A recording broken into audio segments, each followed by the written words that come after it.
করোনার টিকা পেতে নিবন্ধন করেও যারা এসএমএস পাননি তাদের জন্য সুখবর জানালো স্বাস্থ্য অধিদপ্তর।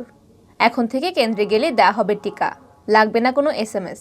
বুধবার দুপুরে দেশের করোনা সংক্রমণ পরিস্থিতি নিয়ে নিয়মিত ভার্চুয়াল স্বাস্থ্য বুলেটিনে এই তথ্য জানিয়েছেন স্বাস্থ্য অধিদপ্তরের টিকা কর্মসূচির পরিচালক ডক্টর শামসুল হক। শামসুল হক বলেন, কেউ টিকার জন্য নিবন্ধন করেও এসএমএস না পেয়ে থাকলে তারা যেন এসএমএস এর জন্য অপেক্ষা না করেন, সরাসরি নির্ধারিত কেন্দ্রে গেলেই তাদেরকে টিকা দিয়ে দেওয়া হবে। তিনি আরও বলেন, এখন থেকে এসএমএস পাওয়ার কোনো দরকার নেই। প্রত্যেকটি কেন্দ্রকে এই বিষয়ে নির্দেশনা দেওয়া হয়েছে, সবাইকে যেন এসএমএস দিয়ে দেওয়া হয়। কোনো এসএমএস এখন আর আটকে থাকবে না। যদি কেউ বাকি থাকেন তাহলে কেন্দ্রে গিয়ে টিকা নিয়ে নেবেন। ডাক্তার শামসুল হক বলেন, ২৬ ফেব্রুয়ারি আমরা বড় আকারে একটি টিকা কর্মসূচি পরিচালনা করব।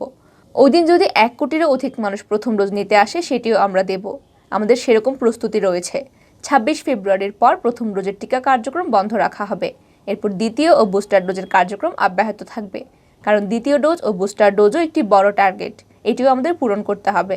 টিকা কর্মসূচির পরিচালক বলেন, টিকা নিলেও সবাইকে অবশ্যই স্বাস্থ্যবিধি মেনে চলতে হবে, মাস্ক পরতে হবে, সামাজিক দূরত্ব বজায় রাখতে হবে, বারবার হাত ধুতে হবে। এতে নিজে যেমন সুরক্ষিত থাকবেন তেমনি অন্যকেও সুরক্ষিত রাখতে অবদান রাখবেন। নিকটস্থ কেন্দ্রে গেলেই পাওয়া যাবে টিকা জানিয়ে এই কর্মকর্তা বলেন, টিকা নিতে আসলে সঙ্গে একটা কার্ডও আমরা দিয়ে দেব, যেটি সার্টিফিকেট হিসেবে কাজ করবে।